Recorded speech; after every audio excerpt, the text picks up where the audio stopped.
It said live 6:20. Yes.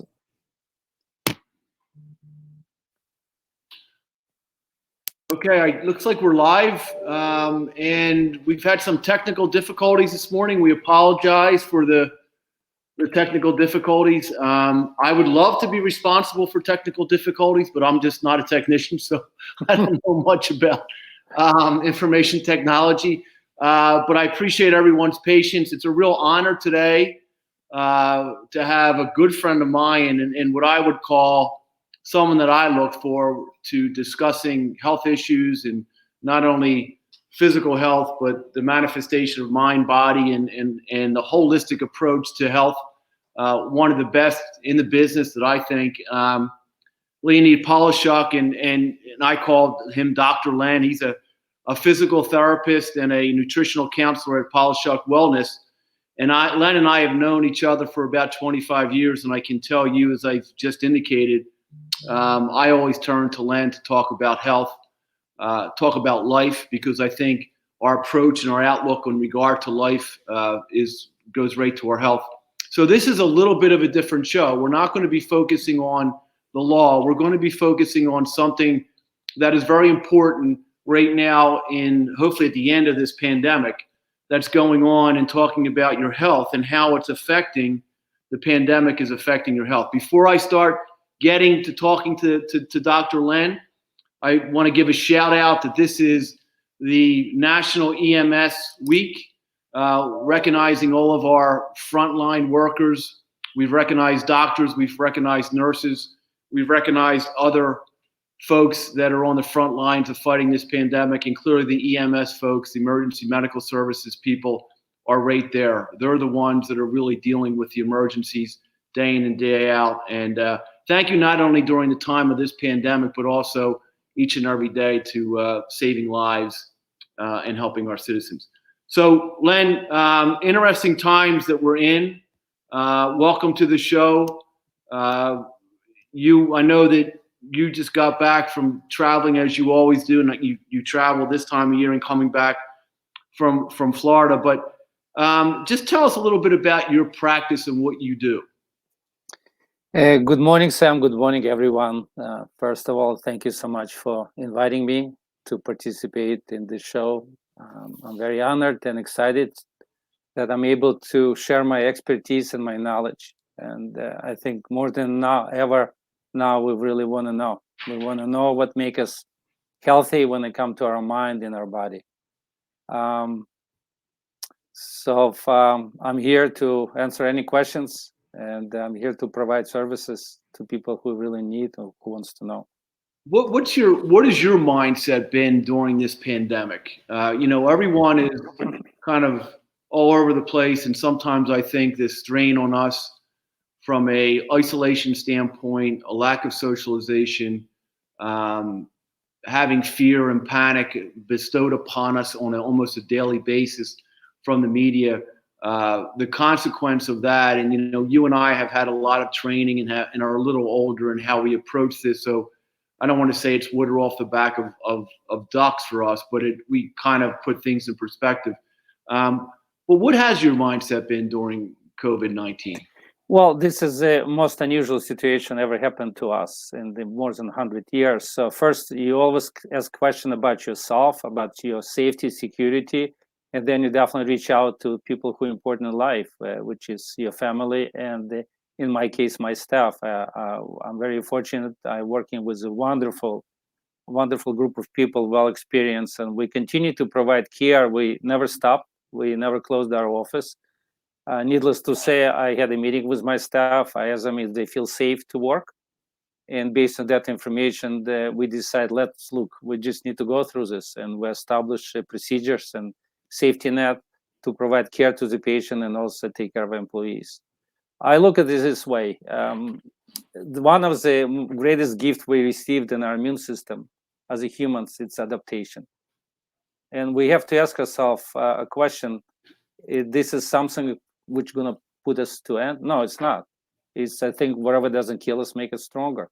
So I decide to look for ways to learn new things, to adapt, and to share this with people who really wants to know. And that's, in a way, I find to be a very exciting moment in my life. I learned so many things about myself as a human being, even at my age. One thing that I've told the staff repeatedly, our staff, Len, and I'm sure you've done the same thing, is because we have so much information can be a good thing and a bad thing. But I think we have an obligation as citizens. We have an obligation as human beings to ourselves and our families and those around us to educate ourselves. We really need to educate ourselves as to what this virus is, as far as I'm concerned. And as far as what I can tell, we have every year 4 coronaviruses that go in our system, and they're seasonal because of the molecular makeup of the virus. It's not really resilient to heat. It's almost like a piece of wax that if it's hot and exposed to some, it'll lose its molecular level and therefore its effectiveness and its lifespan. However, in cold environments, and you saw that in Wuhan and New York and also in Milan, it has a greater shelf life. And this appears to be a very contagious coronavirus.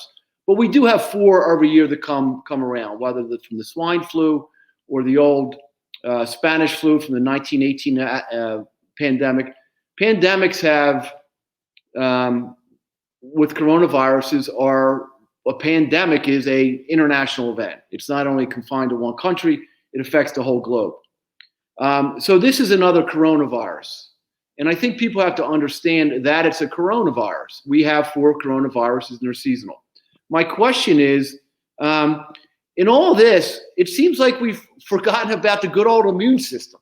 Exactly right. This wonderful thing that's evolved over millions of years that's protected us while we've been human beings, and that has consistently allowed us to survive. And each and every one of us have an immune system that is unique to us. Sometimes it's really working well. When it gets affected by stress and it gets affected by our outlook on life, it may get affected in regard to our age. Maybe we just think, hey, life's not worth living anymore, so my immune system comes down. So I guess my question to you is, what about that immune system? What do we need to do to keep it healthy and active to fight off a virus that we have every year to fight off influenza and other diseases that we come in contact with? What a great question, Sam. Actually, we forgot about this. As we're talking about Clorox and mask, and we forgot that the greatest defense from all defenses we possess, actually, our immune system. So let's talk about immune. We actually have 3 different immune systems. We have innate immune system. It's immune system we're born with it, which is actually give us protection through the skin and mucous membrane. Then there is adaptive or acquired immune system. It's where we go through the life and we get vaccination, we're exposed to viruses, pathogens, and our body, due to our lifestyle, build up that immunity.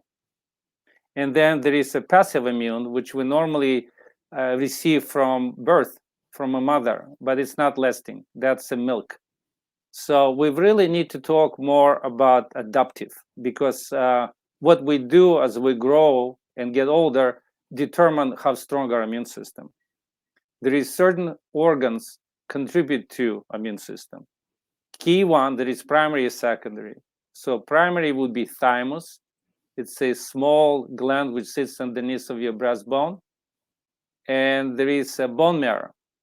Then there is a secondary organ such as lymphatic system, which is extremely, extremely important. It's almost like a sewer system in a house. So what it does, as we became toxic due to the many, many different reasons, it's actually cleanse itself. There is spleen, and this is pretty much constantly working, producing white blood cells, try to defend from any invaders, which could be viruses, could be parasites, could be fungus, could be yeast, and on and on and on and on. So what we do when it comes to daily lifestyle, how we feed our gut and how we feed our mind determines strength of our immune system. Well, I have a question here, and one of the questions that we have is, I saw that obesity is a big culprit of COVID-19. How can people keep their diet in check during this time, especially when they are working from home and around food all day? I guess the question is, we have seen that one of the real culprits, one of the the pre-existing conditions, especially people under 50. And just so people know that as of a couple of weeks ago, under the CDC report, that on the CDC webpage, under 50 years of age, we have lost more from influenza this year and the 4 other COVID or coronaviruses than we have from COVID-19, this new novel coronavirus. So it seems to be taking the very weak. And I guess the question is, why is obesity? Why is especially if you're morbidly obese, why is that a problem in regard to your immune system? Well, first of all, it's all about inflammation. So why this cardiovascular disease, diabetic, or overweight person actually much more predisposed? Because they're in state of inflammation. So what this virus does is actually brings up that inflammation to the higher level, and this became intolerable to the human body to handle. So when people is overweight, they're not overweight by mistake. Unfortunately, it's the choices they're making. And normally, it's a carbohydrates, it's a sugar product, it's a processed product, which is actually not allowed body to maintain proper body weight, and eventually became stored as a fat. Problem with being overweight, it's not just even being overweight, the fat itself. Toxins live in fat tissue, and when toxins loaded our body, we became inflamed, and as a result, we became predisposed to disease. So we're really kind of a target at that point where our immune system is really in jeopardy. Exactly right. Yes. Yes. The next question I have is, my friend is drinking almost every day, something she didn't do before the pandemic. What can we do to prevent alcoholism or drug dependency during this time? What is the balance we should be aiming for? Clearly, you'll tell us about the effects of alcohol on the liver and the importance of the liver. I think that's what we really want to start talking about. I have had a number of folks that I have known that were sober for decades, and then during this, they lost their job, and they we see a spike in child abuse and familial abuse during this time, and people are turning to things, whether it's drug or alcohol, to calm them down, and it's a stress reducer, but it has a consequence. So my question to you is, what's the effect, especially on an organ such as the liver? What does the liver do? What does it play in the holistic approach to the systems of the body? Well, liver, in Chinese medicine, they always said you live through your liver. So if your liver is healthy, you're pretty much in good shape, because it's your filtration in the body. So liver stores the blood, it distributes through the body. It's also work with the gallbladder, which is very important organ, which is produce biles. As a result, when we're eating inappropriate fats, it's help us to break down properly. But liver is also only organ in the body where cells of the liver dies off and regenerates. So some people can live only on 20% of healthy liver without knowing. And that's why frequently when somebody take antistatin medication, they go through the liver enzyme test, because they want to see how much damage actually happened to the liver.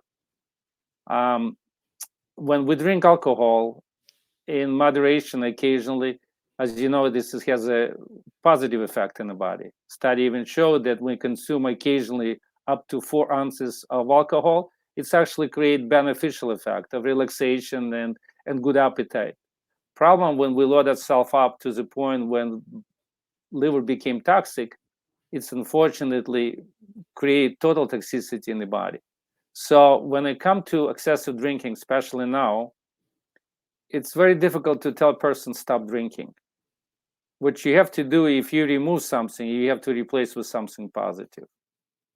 We always have to ask a question: what is emotion attached before you reach out for that extra bottle or rest shot? What exactly are you trying to wash away? If we can be open and straightforward, we will get a lot of answers. Because one of the easiest way to change our emotions through the alcohol or drugs, it switches right away. And that's why people start drinking. I would strongly advise people to see how fortunate they are. We actually should be very grateful. And also replace need for alcohol with maybe some activities, being outdoor, and being aware that you actually maybe at 7 o'clock come that moment when you really want to reach out for alcohol. So replace that moment with something more active, much more positive in your life. There's, it's you and I have had this conversation about the, taking personal responsibility for your own health. And I think a lot of that has to do with that. Clearly we have clients in our office and you have patients in your office that have had traumatic injuries. And, they have to recover from that. Some of the chronic problems, I think we start to have to reflect upon look in ourselves, look at our mind, look at our emotions, look at our history. When I say history, I'm talking about our life history, and start to really get back and have that honest conversation with yourself. And we all have hurt. I think that one thing that's often missing in Western medicine, and Western medicine has a lot of great things about it. Our life expectancy has increased. But it also has some challenges. And some of the challenges is that we can't have a pill that's going to just fix everything, because a pill has side effects. And it really says this is not the easy way out, because there is no easy way out. Right. Exercise hurts, but there's a benefit of the exercise. And when you think about having, I'm not a big runner, but I can't play tennis, as you know, right now. So I began to run, and I ran 2 miles yesterday, and I could have probably kept on going, but I looked at my watch, and I've been doing a little bit of hiking.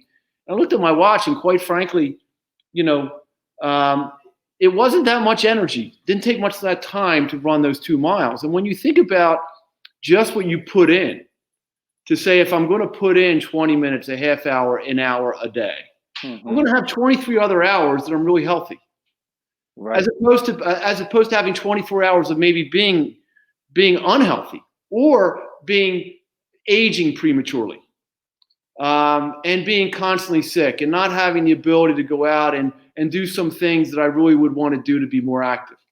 So I think there's a certain level of personal responsibility and discipline, and also honesty, and also saying, hey, if I have an emotional hurt from childhood or in a relationship, don't allow yourself to be the victim.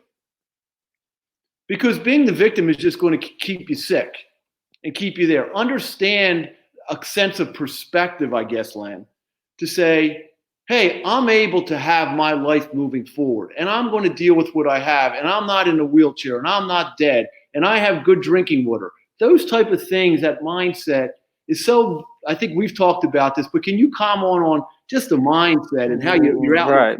Right. It's actually all in our mind. Our life is in our mind. And first of all, I want to bring up study which was completed a couple of years ago in New Zealand, medical study, and they established that the emotional and physical pain pathway travels the same route. So actually, some people subconsciously choosing physical pain because they don't want to deal with emotions. And that's why I'm stressing emotions as a priority, need to be established before we want to change physical behavior. We also have to remember, before any physical object manifestation, there is a thought. A short you put on, a tie you choose today, it was your thought. It did not just appear on your body by itself.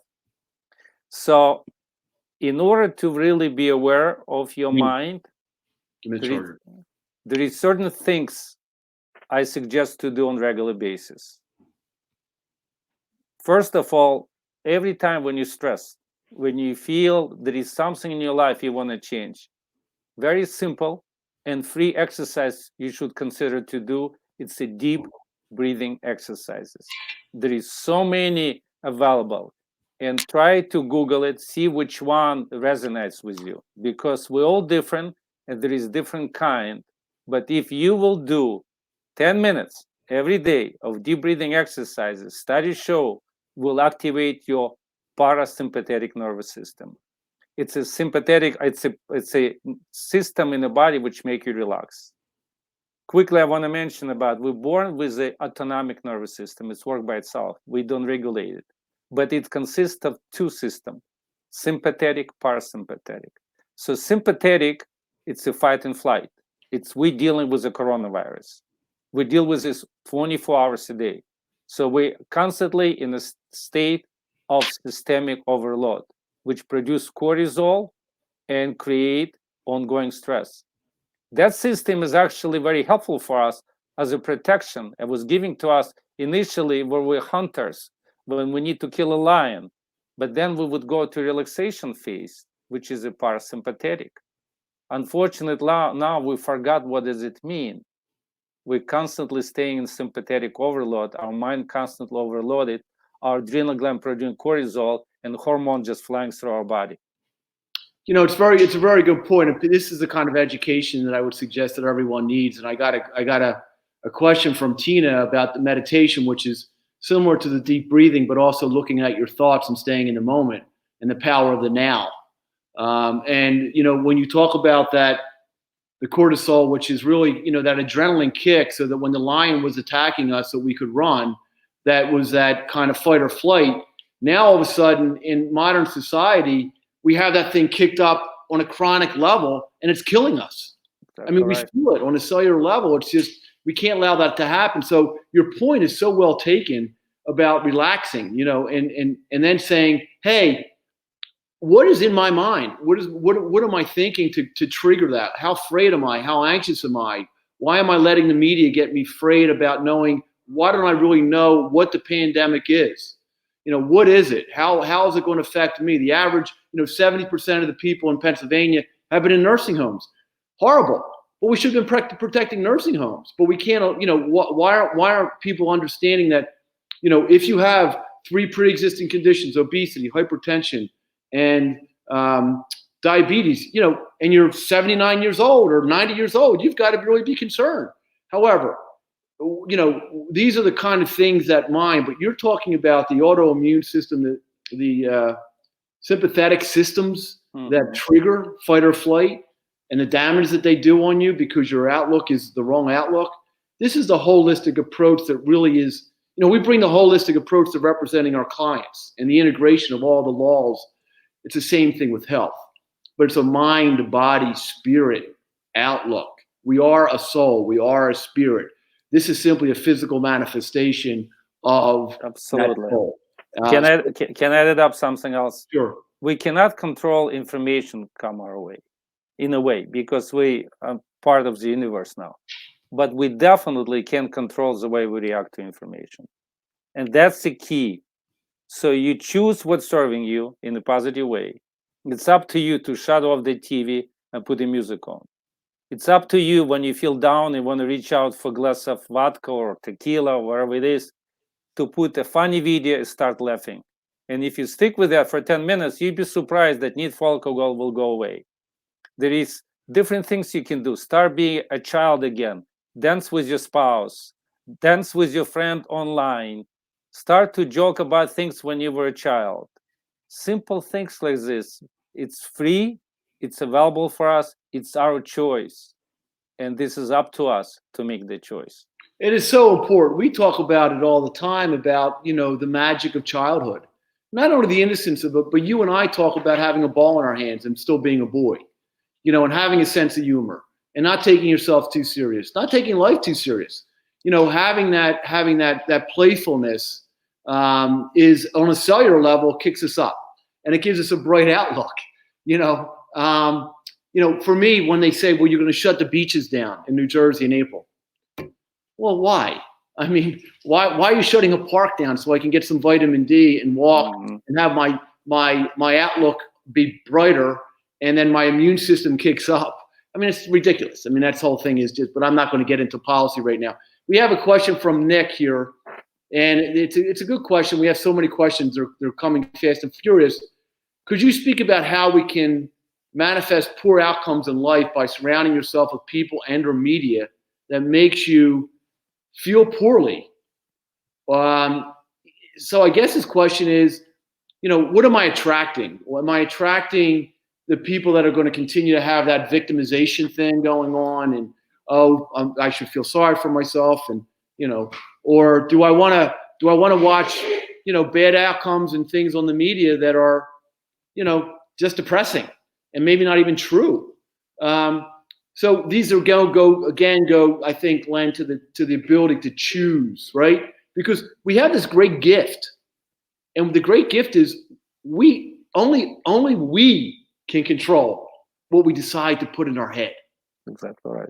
Yeah. So can you the concept you must see all the time, folks that are just surrounding themselves in bad relationships and the drama. What's the consequence of all that? Well, first of all, thank you for question. And I think it's important to establish and find out who you are.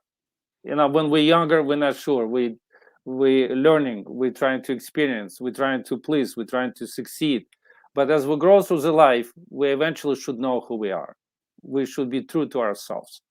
When we became true to ourselves, we only can be us. We cannot be somebody else. And try not to be afraid to present yourself to the world. When you do that, that by itself gives you a great deal of peace. Then you will make better choices who you choose to be your friends. So as you establish your internal energy in a positive way, you will start to attract positive events and positive people around you. It does work as a magic. People think this is something which is not real, but it is real. In order for things to change around you, you have to change yourself. So going back to what I said before, find out who you are, try to remove that stress, negative emotions, exercise different practices every day, which make you better. I personally use philosophy this way. If it serves me and serves others, it's a perfect thing to do. If it serves me, does not serve others, it's a short-lived satisfaction. If it serves others, does not serve me, I'm willing to do this for a short period of time. But then I became a victim. And I don't want to be a victim. So again, going back to ask yourself, are you a victim or are you a participant? Are you observer? And that will help you to make better choices. Yeah, it's well said, very well said. And I think we know instinctively, what feels right and what does. And I use that word loosely. Gut feeling. Yeah, that gut feeling about hey, this feels good. I mean, it doesn't feel too good. This is kind of a momentary pleaser, but yeah, it doesn't have any standing. It doesn't have any lasting power. Whether it's frivolous drinking or drug use or sex or whatever the case may be. What's meaningful? What's going to give me I think you used a really great word. The word is magic. And I think we can all create our own magic. And it sounds like magic, but it's really not. Because if we believe in something, if we believe that these thoughts will manifest themselves through action, then you will have a magical life. I just want to have a little bit of announcement here because there's some great questions coming in. I was told that Ponley Hockey does have it. Ponley Hockey website, news, Ponley Hockey. There is a mental health awareness month, but it also provides breathing exercises, as mentioned by Len. We often talk about exercise. Exercise has so many benefits to it. It burns calories. It's amazing. Yes. And I don't think, and I'm going to state this for my own personal life, I don't think that you can really be healthy without exercising almost on a daily basis. Exactly right. Absolutely. First of all, I want to just go back for a second. Remember that person asked a question about meditation. It's an incredible question. I think we all should try to meditate daily. It sounds very philosophical, complex, but it's actually not. You can get a lot of instructions. I meditate. I've been meditating for a while. I cannot say enough about meditation. So please consider to do meditation daily. This will change your life. As far as exercise is concerned, there is certain things which is the key to health. It's good food. It definitely exercises. In my opinion, as we grow older, it's even more important than ever, and even for younger people. So there is different benefit from exercise, and there is a lot of studies supporting that. You have to ask yourself a question: what I'm trying to accomplish by exercising? There is different way you can exercise. It's all based on the heart monitor. So if you, for example, working at 65% of your maximum heart rate, you burn fat. So if you're looking to lose weight, that's optimal. If you're trying to build up your cardiovascular tolerance, then you want to work 75 to 85% of your heart rate. But that's only can be short burst type of exercises. To establish your heart rate, you can use very simple formula. It's 220 minus your age. That's going to give you maximum heart rate. And then you establish what your rate is.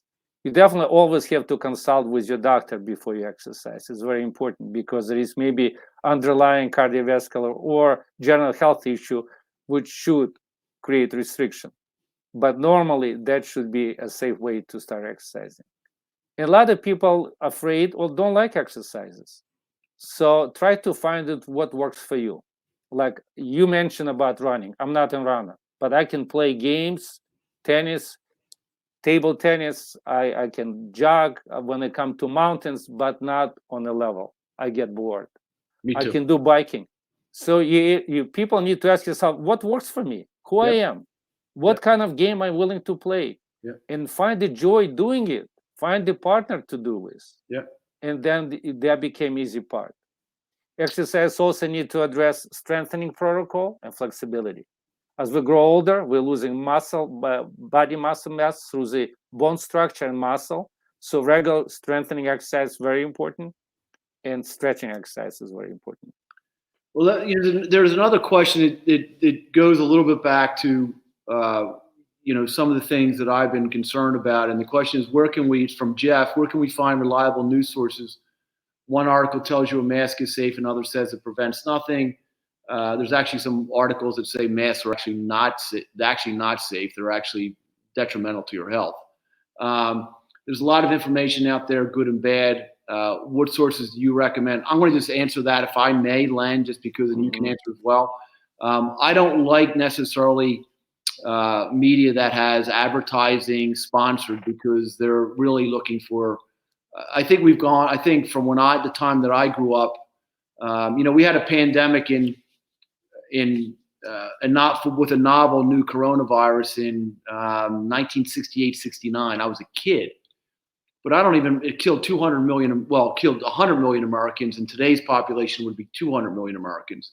And we had Woodstock the following year, quite a big social gathering. I don't remember the headline. I'd have to go back and see if Walter Cronkite ever talked about it. My concern was, back then you had journalism. Journalism was reporting. It didn't have an agenda. It wasn't sensationalizing. If you wanted someone's opinion or an editorial, you had to go to an editorial page in the newspaper. We're way far afield from that.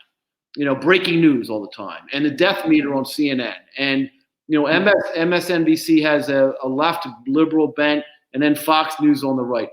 We've had this thing become a created political football. So to answer the question, I go to NPR, or I'll go to some of the foreign outlets, BBC, which is a state sponsor that doesn't have advertisers. And then there's even French radio, Russian TV, Al Jazeera. You can get a whole host of these things. They might have some sort of political agenda, obviously, but at least their reporting seems to be not so sensationalized. I also go to the CDC website. I'll go to academic papers and some academics that have done studies where they understand that their opinions aren't everything, and counter views are being taken.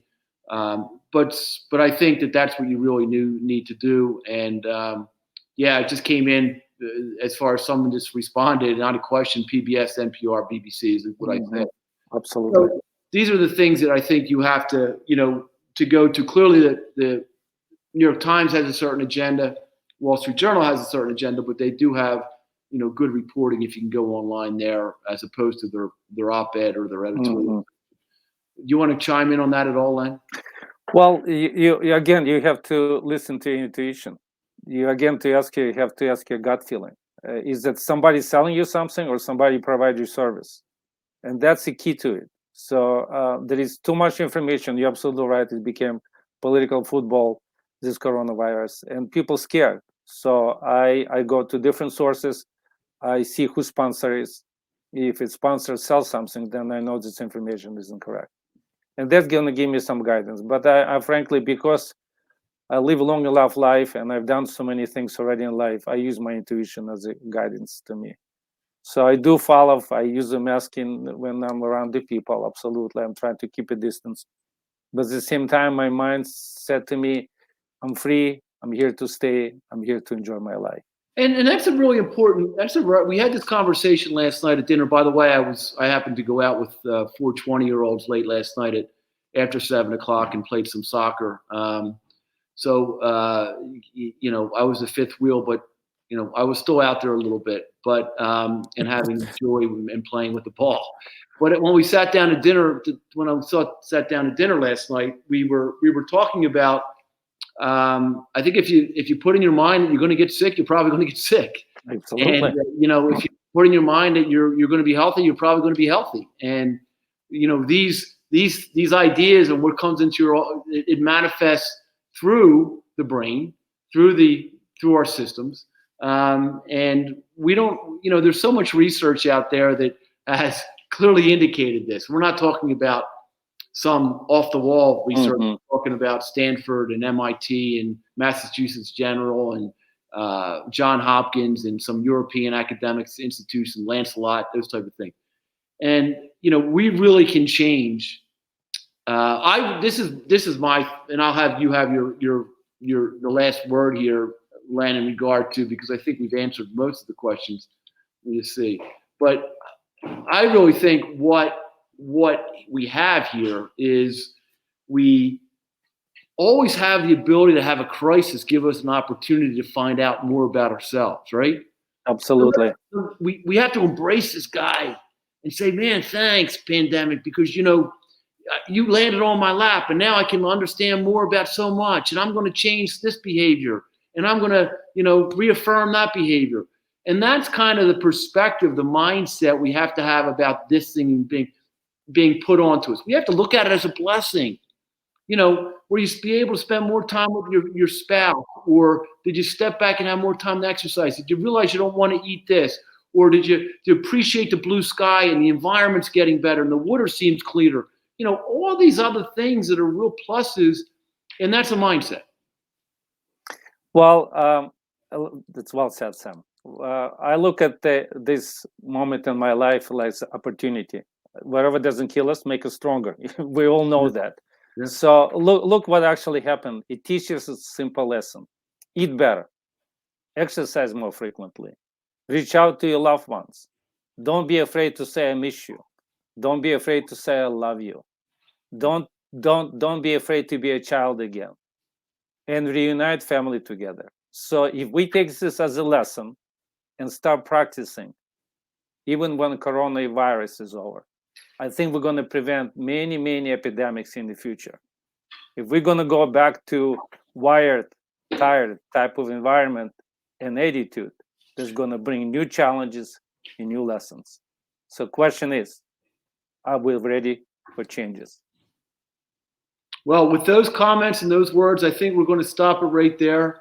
I want to thank you, Len. It's always great to have your wisdom. We should do it again, and I think it's invaluable, and there's nothing more important than our health and happiness. And you say it all to allow us to have the tools and the mindset and the information to do exactly that. So thank you, everyone, for participating today. Look forward to the next Facebook Live, and thank you, Sam. It was a pleasure. Not having fear and enjoy life. Absolutely. Thank you. Thank you for inviting me. Bye-bye. Stay well, everyone.